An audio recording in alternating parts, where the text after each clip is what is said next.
प्रिय भैया बहनों, पिछले वीडियो में हमने भौतिक विज्ञान के सिलेबस के बारे में जाना। अब इस वीडियो में हम लोग उसी सिलेबस के अंतर्गत भौतिक विज्ञान के फर्स्ट चैप्टर मोशन यानी गति के बारे में विस्तृत जानकारी प्राप्त करेंगे।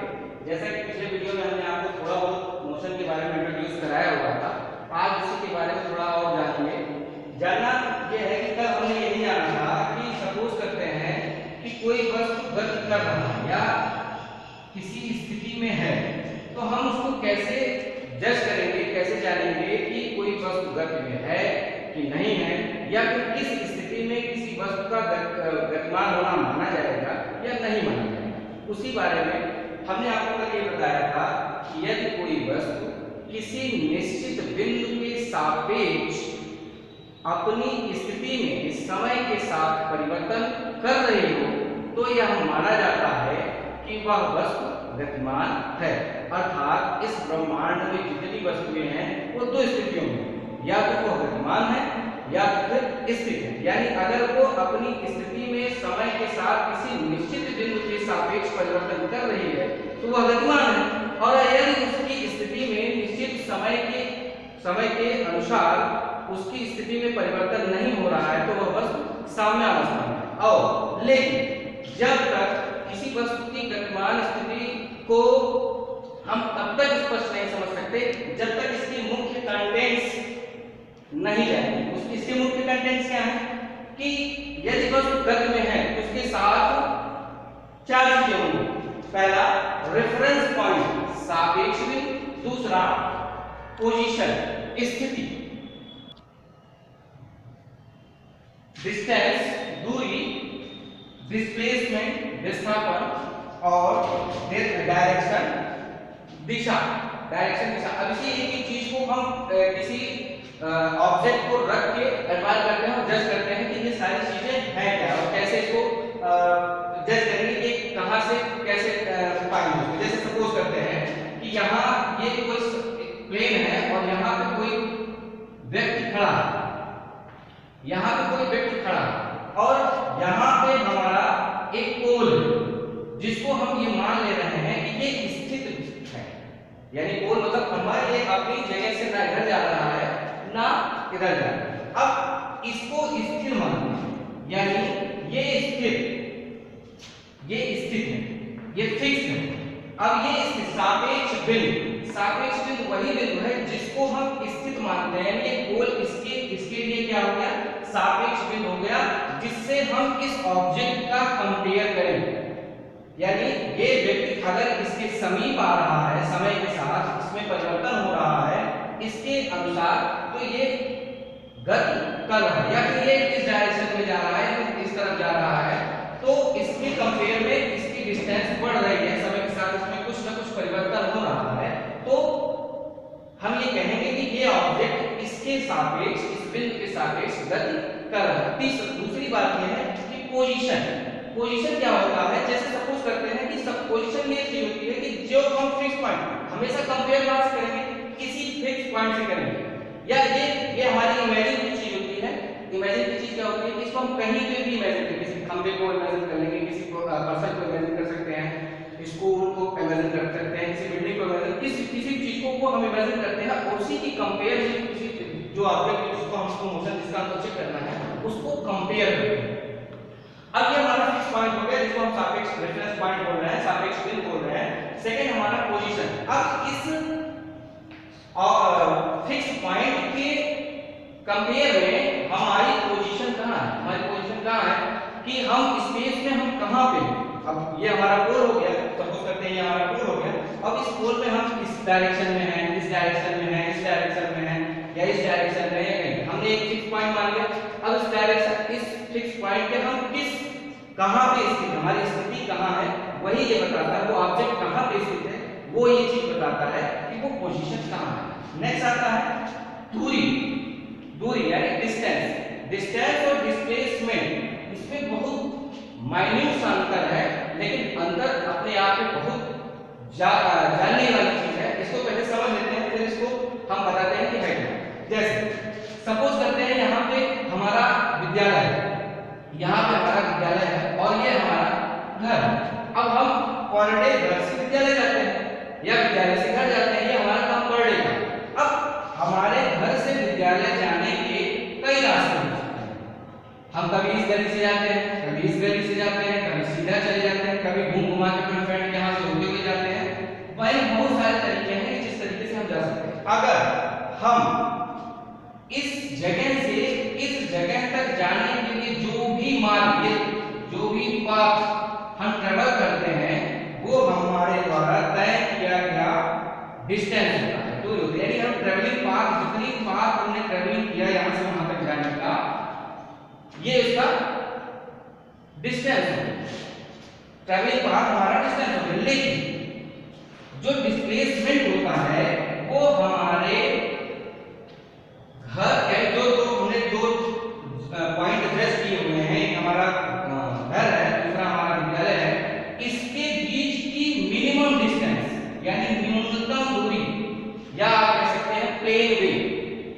तो जो ये सबसे मिनिमम डिस्टेंस होगी वो हमेशा क्या होती है, वही आपकी क्या कहलाती है, डिस्प्लेसमेंट, और ये आपकी क्या कहलाएगी, डिस्टेंस। डिस्टेंस और डिस्प्लेसमेंट में यही अंतर होता है। डिस्प्लेसमेंट कभी भी चेंज नहीं हो सकता। इसी अगर दो पॉइंट हमने फिक्स मान लिए, इसके और इसके बीच का डिस्प्लेसमेंट चेंज नहीं हो सकता।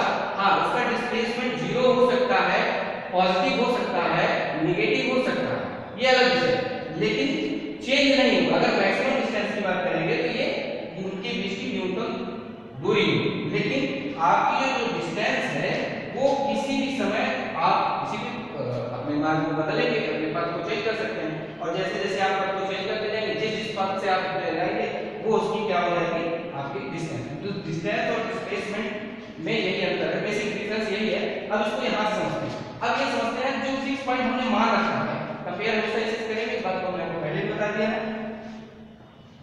इस फिक्स पॉइंट से हम कितनी डिस्टेंस ट्रैवल करते हैं, यहाँ से हमको यहाँ तक जाने का हमारे पास कई रास्ता हो सकता है। हम इधर से भी जा सकते हैं, हम इधर से भी जा सकते हैं, हम कोई और भी रास्ता चूज कर सकते हैं, या हमारा ए बी सी कई रास्ते हो सकते हैं, ठीक है। तो ये जितने रास्ते हुए हमारे जो पाथ ट्रैवल कर रहे हैं वो हमारे डिस्टेंस। अब यहाँ पे जैसे हमने तो किसी भी ये ऑब्जेक्ट का इस फिक्स पॉइंट के कंपेयर में डिस्टेंस कुछ दूसरा हो सकता है और डिस्प्लेसमेंट कुछ दूसरा हो सकता है। इससे भी हम ये मेजर करते हैं कि हमारी जो हमारा जो ऑब्जेक्ट है वो किसी फिक्स पॉइंट के कंपेयर में मोशन कर रहा है और नॉट, या कर रहा है या नहीं कर रहा है, कुछ भी कर सकते हैं आप। तो थर्ड क्या है, आपकी डायरेक्शन, और तीसरी ये है आपकी कि ये किस डायरेक्शन में मोशन कर रहा है, ये फिक्स पॉइंट के किस डायरेक्शन में मोशन कर रहा है। फिजिक्स में इसमें आप जनरली यूज करते हैं कि ईस्ट गया, वेस्ट गया, नॉर्थ गया, साउथ गया, अप गया, डाउन गया, ये सारी डायरेक्शन तो यहाँ पे होता है। लेकिन फिजिकली अगर हम बात करें तो उसमें सिर्फ दो डायरेक्शन है, एक पॉजिटिव डायरेक्शन, एक नेगेटिव डायरेक्शन। यानी इस फिक्स पॉइंट के पॉजिटिव डायरेक्शन में जा रहा है या फिर नेगेटिव डायरेक्शन में जा रहा है। ये आगे हम आपको बताएंगे कि सिर्फ ये दो ही डायरेक्शन कहाँ होते हैं, ये कोऑर्डिनेट सिस्टम आपको बताया जाएगा, उसमें यूनिवर्स बताया जाता है कि ये डायरेक्शन, वही डायरेक्शन किस तरीके से होती है वो मेजर करते हैं। थर्ड, ये आपका मोशन हो गया, यानी मोशन को जानने के लिए उसकी डेफिनेशन क्या है, एक बार मैं फिर से रिपीट करता हूं। ये वाला आपने जितना पढ़ा है इसके बारे में एक बार फिर से रिव्यू करते हैं कि हमने क्या जाना है। हमने ये जाना, सबसे पहला कंसेप्ट हमारा था मोशन, जिसके बारे में जिस चैप्टर के बारे में पढ़ रहे हैं उसकी डेफिनेशन क्या है। यदि कोई ऑब्जेक्ट, कोई भी वस्तु या पिंड, जो भी आप लेना चाहें वो आप ले सकते हैं, यदि कोई वस्तु या पिंड किसी निश्चित बिंदु के सापेक्ष, किसी निश्चित बिंदु के सापेक्ष अपनी स्थिति में समय के साथ परिवर्तन कर रहा होता है, तब वह पिंड गतिमान की अवस्था में या गतिज की अवस्था में माना जाता है, या फिर हम ये कह सकते हैं कि वह पिंड गति कर रहा है। तो गति की डेफिनेशन यहाँ से क्लियर होने को गति को और डीपली जानने के लिए, या गति हम या मोशन कैसे कंफर्म करेंगे कि ये मोशन में है कि नहीं, उसको एडमायर कैसे करेंगे, जज कैसे करेंगे, हाँ किसी चीज को हम देख के कैसे पता करेंगे कि वो गति कर रहा है कि नहीं कर रहा है। तो सबसे पहले हमने क्या चेक किया, हमने ये कहा कि हम अपने आप से एक इमेजिन करेंगे, कोई एक फिक्स पॉइंट इमेजिन करेंगे, कुछ भी हो सकता है। ये रेफरेंस पॉइंट कहीं पे ऐसा नहीं होता जिसको हमने रख दिया तो उसी से हमेशा कंपेयर करें, नहीं, ये हमारे एडमायर करने की चीजें, इसको हम अपने आप से फिक्स करते हैं कंपेयर करने के लिए। तो ये फिक्स पॉइंट हमने मान लिया, किसी पोल को बना लिया, किसी विद्यालय को बना लिया, किसी ह्यूमन को बना लिया, इस जैसे आप जिसके कंपेयर आप कर सकते हैं। अभी इसका 10 एग्जांपल आपको बताएंगे, कल भी हमने बताया था, आगे बताएंगे। तो पहली चीज क्या हुआ, रेफरेंस पॉइंट, जो आपका फिक्स पॉइंट है जिसके कंपेयर में, जिससे आप कंपेयर करना शुरू करते हो। दूसरा आपका है पोजीशन। पोजीशन ये है कि आप ये चेक करते हो जिस ऑब्जेक्ट का हमको चेक करना है कि वो मोशन में है कि नहीं है, उसकी स्थिति का, वो स्थित कहाँ है, तो फिक्स पॉइंट के कहाँ पे स्थित है, स्पेस में कहाँ पे स्थित है। थर्ड क्या है, दूरी। उस फिक्स पॉइंट, हमेशा इस फिक्स पॉइंट को साथ में रखेंगे, इस फिक्स पॉइंट से उस ऑब्जेक्ट की दूरी क्या है, पाथ डिस्टेंस क्या है। थर्ड आपका आता है डिस्प्लेसमेंट, वहां से उसकी मिनिमम डिस्टेंस कितनी है, मिनिमम डिस्टेंस कितनी है, और वो किस डायरेक्शन में है। अगर ये सारे कंटेंट्स हम जान पाते हैं तब हम ये जज करने जाते हैं कि हमारी वस्तु या हमारा ऑब्जेक्ट गत की अवस्था में। दूसरी बात क्या आती है कि कोई वस्तु गत की अवस्था में भी हो सकता है और स्थितिज की अवस्था में, लेकिन कभी-कभी ऐसा होता है कि वस्तु गत भी कर रहा होता है और हमको ये लगता है कि वो स्थितिज की अवस्था में। सामान्यतः ऐसा होता नहीं। जैसे फैन है, फैन अभी यहाँ पे अगर उसकी लाइट कटी हुई है या लाइट ऑफ की हुई है तो वो मूव नहीं कर रहा होता है। जब मूव नहीं कर रहा होता तो हमको ये मतलब ये हम मानते हैं कि वो गत की अवस्था में नहीं है। तो गत की अवस्था, लेकिन जब हम लाइट ऑन करते हैं तो फैन घूमने लगता है और घूमने के साथ साथ वो इसका मतलब क्या हुआ, अपनी स्थिति में परिवर्तन कर रहा है। परिवर्तन चेक करने के लिए हम क्या करते हैं, छत को हम क्या मानते हैं, फिक्स पॉइंट मानते हैं, उसकी कंपेयर में देखते हैं कि उसकी ब्लेड्स जो है वो राउंड करना शुरू, तो हम ये मान लेते हैं खाली गत कर रहा है। गत करने का मतलब उसकी पूरी चीज कहीं पे जा रही है तो भी गत है, और अपनी जगह पे ही अपनी डायरेक्शन को चेंज कर रहा है तो भी वो मोशन मान लेते हैं। और दूसरी चीज क्या है, कभी-कभी हम ट्रेन में बैठे होते हैं और ट्रेन की खिड़कियां बंद होती हैं और ट्रेन चल रही होती है, हमको क्या लगता है कि आवाज क्या होता है कि हम मोशन नहीं कर रहे हैं। क्यों? क्योंकि हमारे अगल बगल की जो हमारा ये रेफरेंस पॉइंट है, हमारा रेफरेंस पॉइंट क्यों, क्योंकि हम लोग इसके अंदर नहीं हो, सारी तरफ की खिड़कियां बंद रहेंगी, तो हम जिससे तुलना करेंगे वो भी हमारे साथ साथ क्या होती है, मूवेबल होती है। और मूवेबल होने की वजह से क्या होता है, हम ये जान ही नहीं पाते हैं कि हम मोशन कर रहे हैं नहीं कर रहे। उसके लिए हमको क्या करना पड़ता है, खिड़की खोलते हैं, खिड़की के बाद फिर हम किसी बाहर की चीज को, किसी बाहर के ऑब्जेक्ट को, पेड़ को, खंबे को, प्लेटफॉर्म को फिक्स पॉइंट बनाते हैं, तब उसकी कंपेयर में हमको ये लग पाता है कि हाँ ट्रेन मूव कर रही है। अगर हम बाहर की चीजों को फिक्स नहीं करेंगे तो हमको ये नहीं पता चल पाता है कि हम मूव कर रहे हैं कि नहीं कर रहे हैं। दूसरी बात ये है कि अगर हम ये मान लेते हैं कि हमारी बस फिक्स है, हमारी बस या हमारी ट्रेन फिक्स है, तो कभी-कभी हमको ऐसा लगता है कि ट्रेन फार पीछे जा रहा है, पेड़ पीछे जा रहे हैं, वहां जो ह्यूमन खड़े हैं वो पीछे जा रहे हैं, जो भी लोग हैं वो सारे पीछे जा रहे हैं, क्योंकि हमने फिक्स पॉइंट किसको मान लिया, ट्रेन। और ये हम मान रहे हैं कि ट्रेन अपनी जगह से हिल नहीं रही, तो हमको बाकी चीजें क्या होती है, मूवेबल। लेकिन जब हम उसको फिक्स मान लेते हैं तो हमको ये लगने लगता है कि हमारी ट्रेन मूवेबल है।